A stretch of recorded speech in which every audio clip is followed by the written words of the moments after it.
Hi, everyone, and welcome to part 4 of the season 1 review. And it's been so interesting doing all of these reviews of the videos I've done. And man, have I done a lot. I'm up to, I think I'm up to about 130 now, which is really quite incredible. So let's look at part 1. Now, again, the beautiful quote that I had: insights come from the most unusual places at times. Be open to receiving these insights and see how they can support you in life and business. And that is exactly what has been happening for me. Now, episode 31, which I got to talk to Susan Jagannath, I think I was her name. She has actually written quite a few books. And so we talked about writing your path to healing and how books can actually, when you write books, how that actually can help you heal. Now, three of the insights that came was number one, a journey of self-discovery. So writing a book is a journey of self-discovery that can change lives, both for the author and the readers. Now, I haven't quite written my book yet. I have actually got draft one. And I have realized I have needed to take time with this one. Now, the one I'm writing at the moment, it may not be the first one. And that's why it's a journey to self-discovery for me, because I'm discovering so much about myself by writing this book. Now, the next one, the support from a book coach. And that is really important. I can't like the value of it is so amazing. And so the value of having a book coach or supportive community, or even both, cannot be overstated. They provide accountability and guidance. When you've got a book coach, that is a coach that has actually written at least one book, maybe more, not someone who coaches you to write a book that hasn't written one. That's something I really want to emphasize. For me, when it's something like this, well, for me personally, when it's anything, they need to have the experience in doing that. And that is, I've got the experience and knowledge and skills to do what I do. And that's why I coach, because I've got that. I'm not going to go to someone that doesn't have any experience in what I want, such as a book coach. They need to have the experience. So if I want to publish my own book and not go to a big company, then I need to go to a book coach that's done that. And that is so important because they understand the journey. They know what it's about. And so writing is not a race. And again, that's me. This book, it's been going for, probably 3 years now. And I don't care that it's taken me that long to do anything with it. I don't care because it's not a race for me. Now, there are lots of people out there that go, you can write a book in 48 hours. Maybe you can. For me and for a lot of people, that's not actually the case. It just, because a book is so much a part of you that if you want to bring the emotions that in the book, even a book that's not, might be a business book, there's still going to be some emotions in that because writing that business book is, it's a big deal. So taking your time with the writing process is essential. Quality should come before speed. Now, episode 32, I talked about abundance in the throat chakra. So authenticity fosters personal abundance, and it really does. It allows for true expression and creativity and helps you to embrace your true self, which enhances your ability to attract and create abundance in life. And of course, abundance, which is the third one, personal definitions of abundance and authenticity are essential. Really is. And clear choices in business bring clarity and integrity, which is about abundance. So when you see your options clearly, you can act with integrity, which leads to greater success. Now, episode 33, I talked to Fran Garton and we talked about living pain-free. Now, first point I want to make is empowerment through storytelling. And storytelling is telling your story. You may tell little parts of it because that may, like there may be one little part that has a story. And so you tell that, and then you tell the next one and the next one. So sharing personal experiences can inspire others to see different possibilities for their lives. Now, Fran's story of overcoming pain encourages listeners to explore their paths to healing. And it really does. The more that I've talked about the different stories of my life, and there are lots of little stories of your life that make up the big story of your life. And the more that I share that, the more that it actually allows me to be more authentic, to be more me. And it's just beautiful. Now, we talked about grieving because when you've actually got pain, there is grieving that comes with it because you've actually lost something in life. So grieving is non-linear. It is not straight along this line.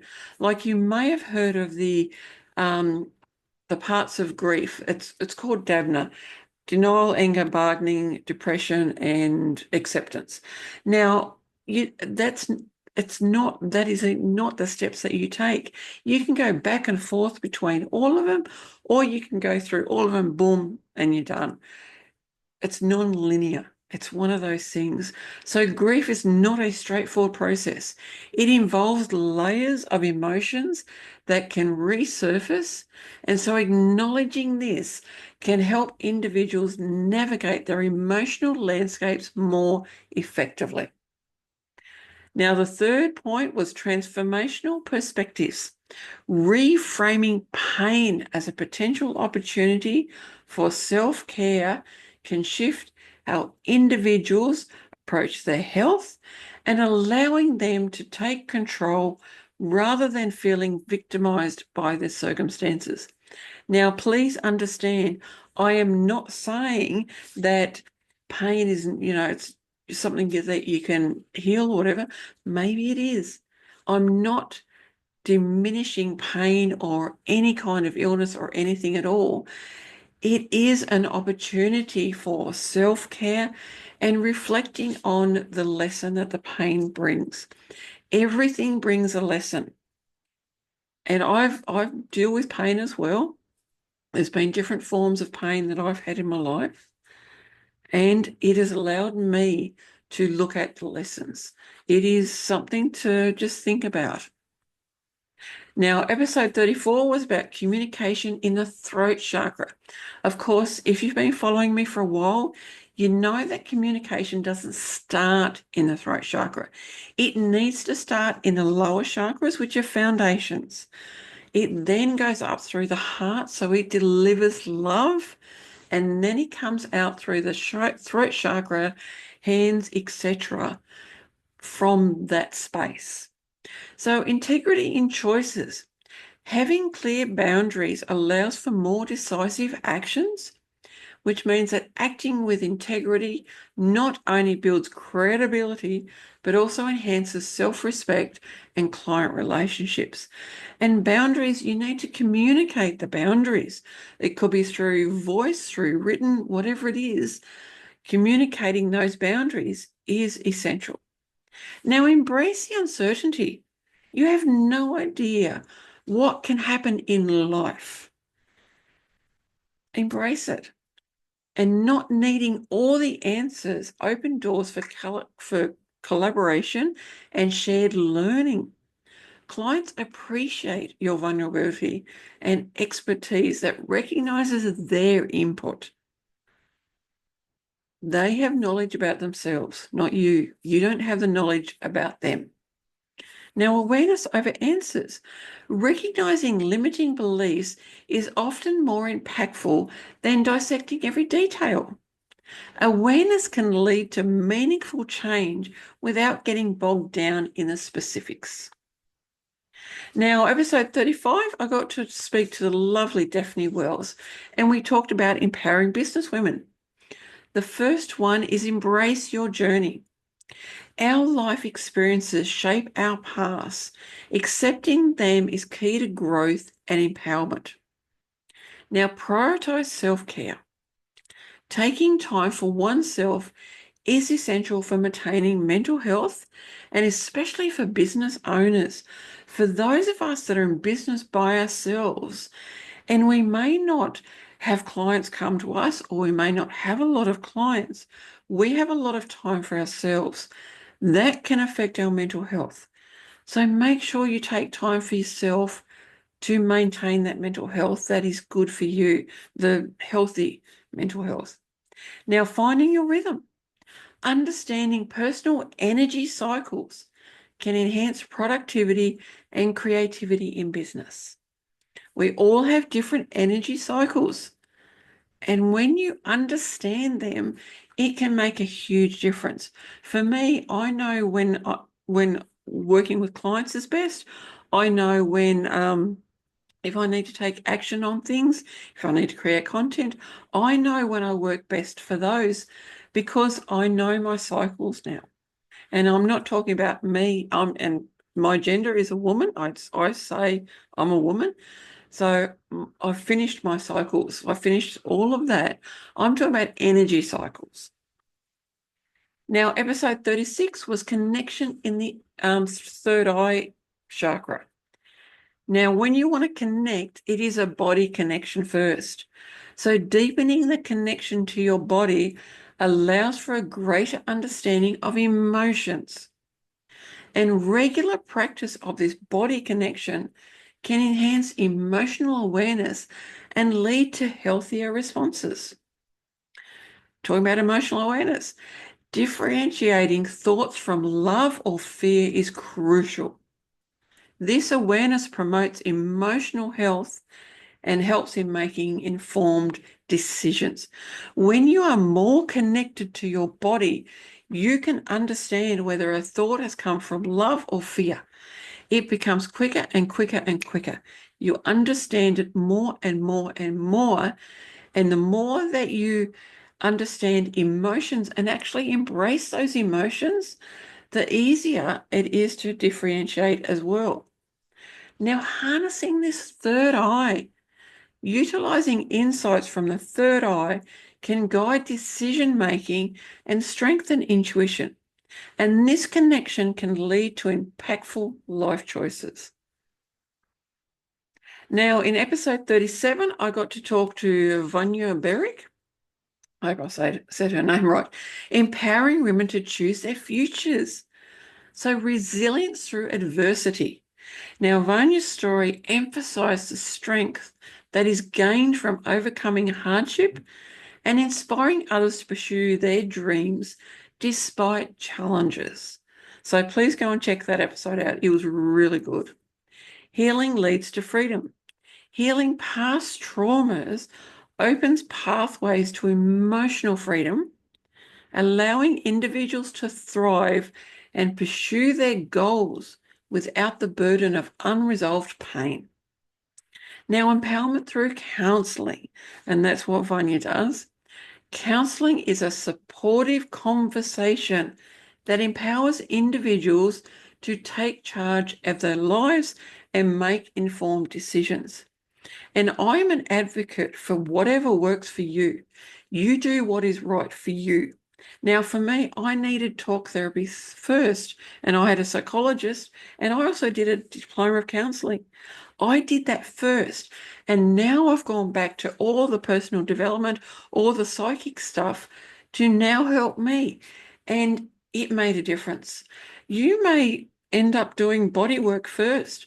Whatever works for you, be aware that if you're in that trauma right then and there, body work may not be the right thing for you because it can bring things up that you may not be ready to see. So just think about that. Tap into your body. So when you think about getting some kind of help, tap into your body and ask it, what do I need that is going to support me? Now, episode 38 was creativity in the third eye chakra. And you know me, I love creativity. So creativity is personal. It can manifest in various forms beyond the traditional art, emphasizing the joy it brings. And love versus fear. Understanding the source of your thoughts, so love versus fear, fosters a nurturing mindset and reduces that self-criticism. And that has worked for me.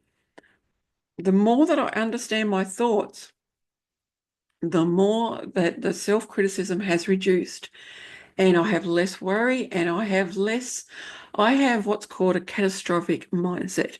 I always think the worst. Now that has reduced a lot. And I mean, I reckon it's reduced by at least 80%. And I actually catch it so much quicker now. I can understand when I'm going into that mindset very quickly, and then I do things to bring me back. And prioritizing ideas within the business. Now, what that means is that you can get truckloads of ideas. You need to prioritize and assess ideas based on their alignment with your business goals and ensuring they resonate with your vision. Really, really important, because not every idea that you get is actually for you. It may be for someone else. It may be just an awareness for you to come up with more ideas. Now, episode 39, Core Energy Coaching with Lindsay Dunlap. Now, Lindsay is a coach, amazing, incredible. Go and check this episode out. The power of perspective. Core energy coaching emphasizes that there is no wrong way. It's about what works for you, allowing for personal growth and adaptability. And understanding energy. As I said, everything is energy. So embracing energy assessments, and there are assessments out there, helps the individual recognize their emotional states, and that leads to informed decision-making in business. Redefining success. By focusing on what truly brings joy and fulfillment, instead of traditional metrics, like you see so often, the amount of times I see people go, you've got to keep an eye on how many likes you have, how many reactions, how many reactions, sorry, how many shares, etc. And no, the more that you focus on that, the more that you miss the joy that can be business. And so when you focus on what truly brings joy and fulfillment, you can create a more satisfying entrepreneurial journey. And you can. The less I focus on those numbers, the more I enjoy the journey. And episode 40 was abundance in the third eye chakra. Personal abundance. Understanding your personal definition of abundance helps clarify your thought processes and emotional well-being, because abundance for me can mean something different for you. And please create your own definition. Actioning ideas. And as I said before, not every idea requires action. Discern whether it resonates with you is vital for authentic growth. And fear-based boundaries. Some boundaries may stem from past negative experiences, and it's important to reassess them from a place of abundance. So go into that abundance and then reassess your boundaries. Make sure you do that first before anything else. Now, that has been the beautiful part four of this. Thank you very much for watching and listening.